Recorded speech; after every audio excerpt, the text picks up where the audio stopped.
परीक्षा आहे जरा. डोहाळे कसे असावे लक्ष देऊ नाही का. 5 सुलतानी सत्ता या महाराष्ट्राच्या मातीमध्ये नांगानाच करत होती. आदिलशाही होती, निजामशाही होती, कुतुबशाही होती.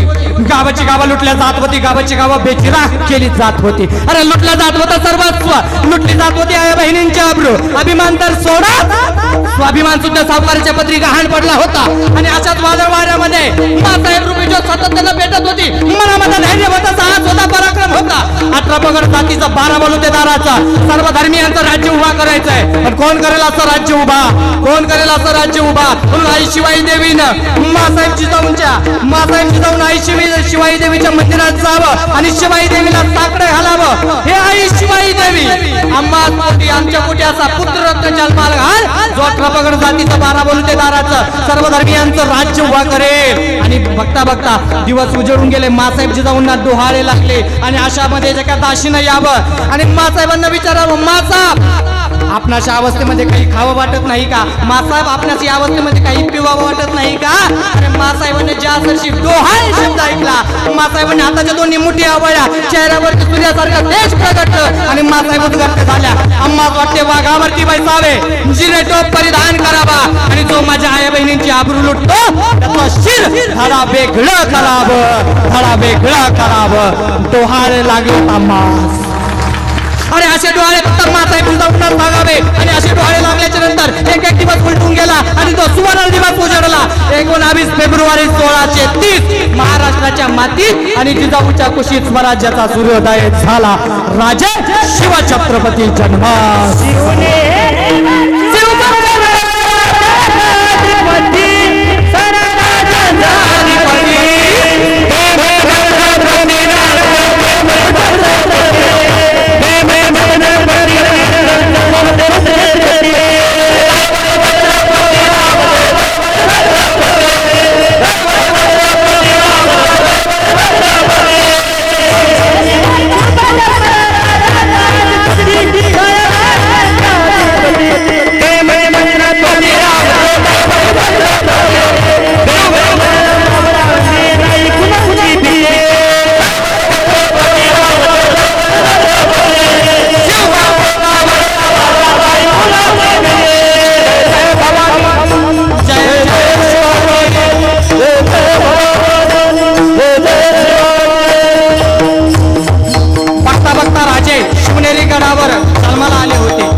नामकरण करायचंय.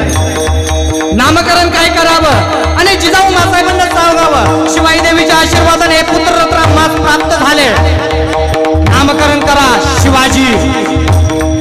महाराष्ट्रातील मर्दाबाळांनो ऐका, शिवाजी हे फक्त नाव नाही तर शी म्हणजे शिकावं कसं, वा म्हणजे वागावं कसं आणि शिकून वागल्याच्या नंतर जीवन जगावं कसं. मन जय शिवाजी, मन जय शिवाजी. अरे या शिवाजी राजांचं नाव अवघ्या काही कालावधीमध्ये, या शिवाजी महाराजांचं नाव अवघ्या काही कालावधीमध्ये महाराष्ट्रातील प्रत्येक गड किल्ल्याच्या दगडावरती कोरलं गेलं होतं. असा महाराष्ट्रामध्ये असा एकच राजा जन्माला आला.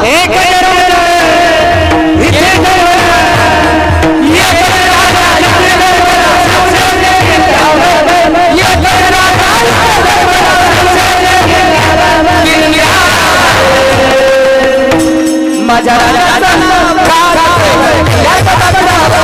माझ्या राजा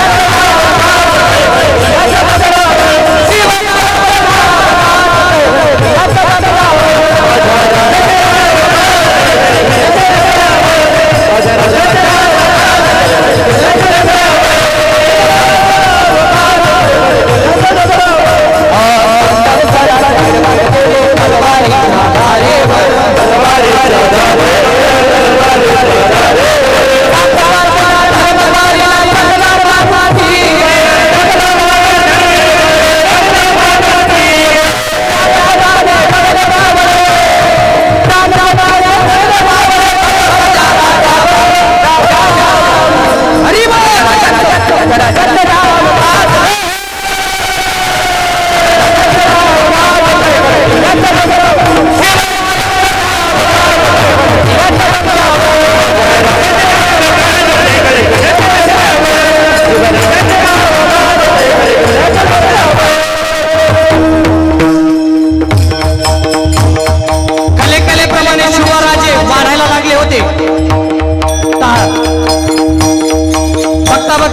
19 फेब्रुवारी 1630 महाराष्ट्राच्या मातीत आणि जिजाऊच्या कुशीत जन्माला आलेलं रत्न म्हणजे शिवराय. महाराष्ट्रातील मर्द मावळ्यांनो लक्षात ठेवा, कुणाला म्हणावं छत्रपती शिवाजी महाराज. निष्कलंक जीवन जगायला शिकवणारा 3 अक्षरी मंत्र म्हणजे शिवराय. हजारो सैन्यांच्या मधोमध जाऊन शाहिस्ते खानाची बोटे छाटणारा राजा म्हणजे छत्रपती शिवराय. अरे या स्वराज्यावर वाईट नजर ठेवून आलेला अफजल खानाचा कोतळा प्रतापगडाच्या पायथ्याशी काढणारा राजा म्हणजे शिवराय. 750 वर्षाचा पारतंत्र्याचा अंधकार दूर करून 750 वर्ष पारतंत्र्याचा अंधकार दूर करून 32 मन सोनेरी सिंहासनावर विराजमान होणारा पहिला मराठा राजा म्हणजे शिवराय. तर विचार करा, ज्यांच्या पोटी हे रत्न जन्माला आला असेल, काय पुण्यही असेल ते माझ्या जिजाऊ मातेची.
शिवरायाने वयाच्या 16व्या वर्षी पहिला गड जिंकला तोरणा. आणि काही काळामध्येच आपली प्रजा परतंत्र्यामध्ये होते आणि परतंत्र्यामधून प्रत्येक प्रजेला स्वतःचं राज्य उभा करून दिलं. त्याचं नाव आहे स्वराज्य. आणि या स्वराज्यातील प्रजा शिवकाळामध्ये आनंदाने नांदत होती. म्हणून काय म्हणतात,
वातावरण व्हायला स्वर्गातले देव सुद्धा आपल्याकडे यावं लागतात. त्यांना सुद्धा इच्छा आहे असं बघण्यासाठी. सोपी गोष्ट नाही. बघा, आपल्याला पुत्ररत्न चांगलं जन्माला यावं लागत असेल, असं वाटत असेल, तर त्यासाठी डोहाळे पण चांगले लागावेत, तेव्हा शिवाजी महाराज जन्माला येतात.